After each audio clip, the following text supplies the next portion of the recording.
Hello, today we're going to be looking at the flow sensor from Plume Labs. I ordered this months ago in the summer and it's just turned up today. So here we go with the unboxing. Right, so we've got the box here, and it's got says support for Apple and Google Android. So breathe, dodge the smog with flow, track the most harmful pollutants, particulates, VOC, nitrogen dioxide, find clear air on the go, apparently. Right, it's a nice box. Okay, here we go. How do we open this? That's good. Right, we've got a nice cardboard box. Move that phone out of the way. Right.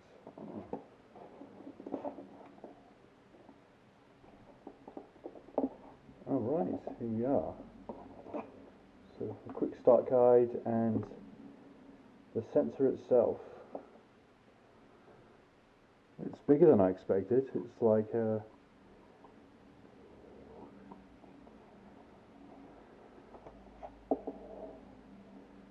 right, so we've got another layer here. Let's see how big this is.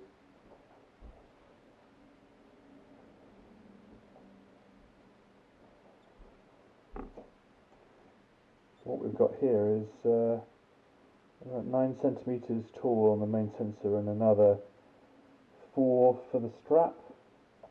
It's also nice and wide. I suppose that's reasonable since it's packed in so much sensors.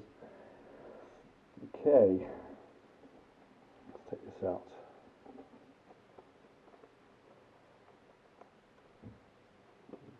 Okay. Oh, it comes off this way. Aha. Right, so I guess that's for attaching to a belt or your person. Little thing there. Right. I wonder if this needs charging up or something. And there's some sort of charging station here with connectors and a USB. Okay, let's put that to one side. Quick start guide. Let's have a look at the base. Ooh.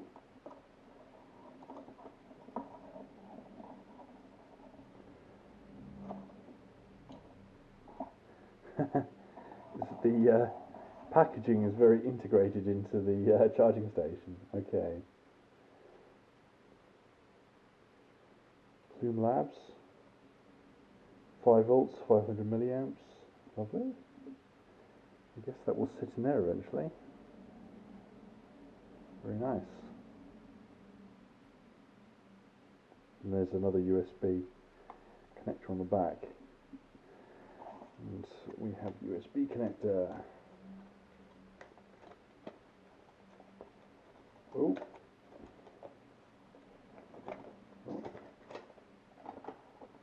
Nice tightly coiled. Oh, with a decent length cable. Yeah, it's quite almost 2 meters, about 2 meters. So, bit of cable there. Right, quick start guide. That's the only documentation I have. Right, it says take care of the flow, of your flow. So it's not waterproof, liquid damage, it's not covered by warranty. Temperature range 0 to 35 C, etc., etc. Okay.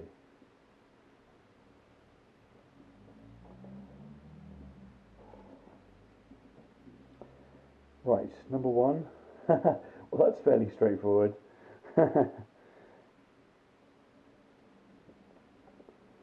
and there's a key for the lights. So low, moderate and high pollution, very high pollution, setup and loading.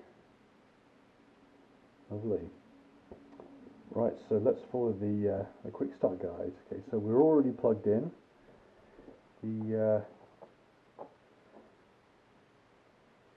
I suppose that means plug it into the phone or power. Perhaps it just means a charger. It's not very clear whether it's. I suppose it's.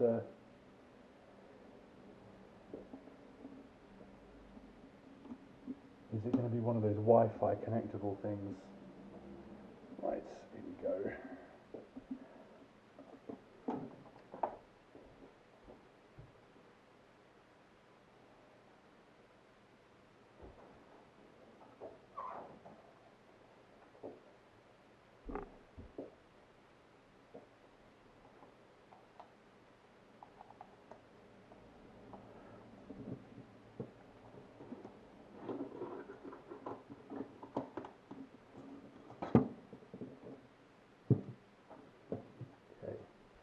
So I've just connected the power, so no obvious change yet. Doesn't seem to have a charging light. At least I can't see one.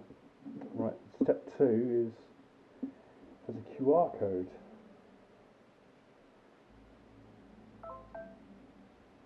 Install.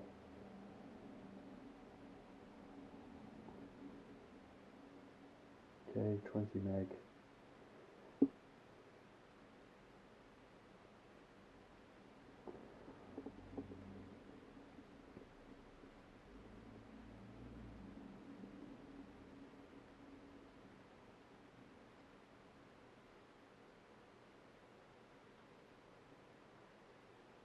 Right, you have sign up and log in. So I suppose I need to sign up since I don't know what to do. The privacy. Okay, so I'll put my email address in. Right. Install the flow. Start. Okay, to pair your flow, Android requires that you activate Bluetooth and GPS permissions. They're both currently active. Okay, allow. Yep. Enable Bluetooth. Yeah, allow. Turning on Bluetooth. Please press to wake up your flow. Okay, let's press this button then. Oh, there's blue lights flashing on it. Going up and down.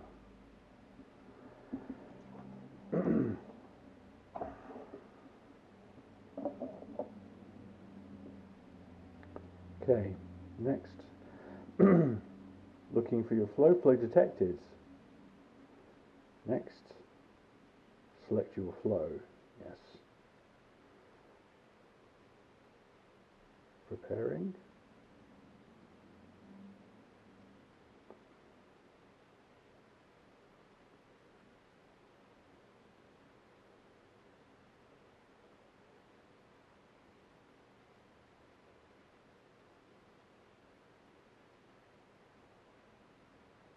The lights have changed.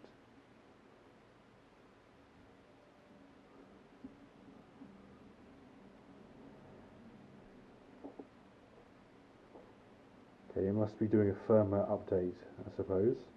It's taking its time.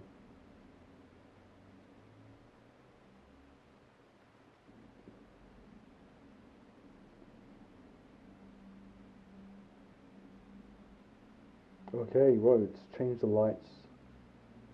Must be rebooting. Here we go. Congrats. Your flow is now connected to your phone and up to date. Next.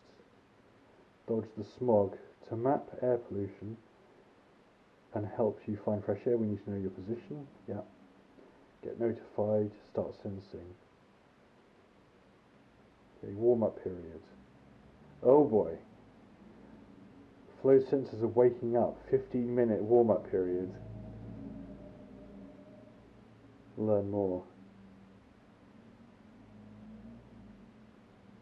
What are warm-up and burn-in periods?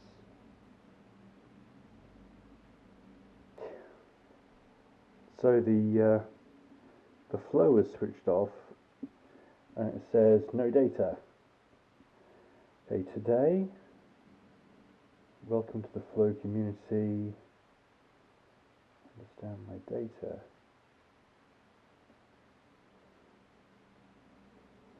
Tips. What do I do now? There's suddenly it's come up. Low. Okay, you've got 18 PM 2.5s, 4 PM 10, 0 NO2, which doesn't sound very likely to me. 1 VOC. Very nice. What does that do? Low pollution. Good. This is an indoors environment, so it could be a bit lower in that regard.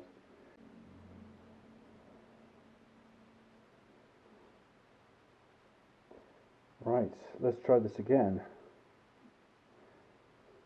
Okay, it seems to be when I press the button, it has a thing.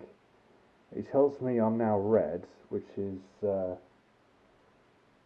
high pollution, and then it switches off. So it just momentarily sort of comes to life and then goes into monitoring mode. And see, this is now changed. So we've got 8 PM 2.5. Now, nitrogen dioxide is 61, which is pretty high. Not impossible, but pretty high. So I think that's, they said it takes 7 days for it to settle down, the reading. But interesting, it says pollution 2 minutes ago. 3 minutes ago. Yeah, very interesting. Right, I guess I'll try again after some trips out, because at the moment it's only been used indoors. Okay, I've been on a cycle ride. Let's see what the flow is doing today, or right now in even. Flow, I'll start the app.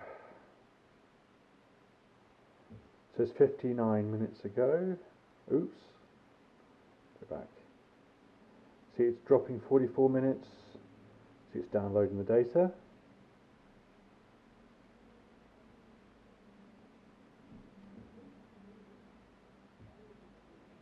Very nice. Good, it's downloaded.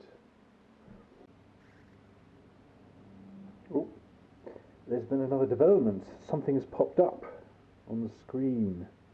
You can see that it's all synced as the current readings, but now we have move today. I'm not quite sure if it's the whole cycle ride I did, but it's got the route now, and it's got the different points and where the air quality readings are.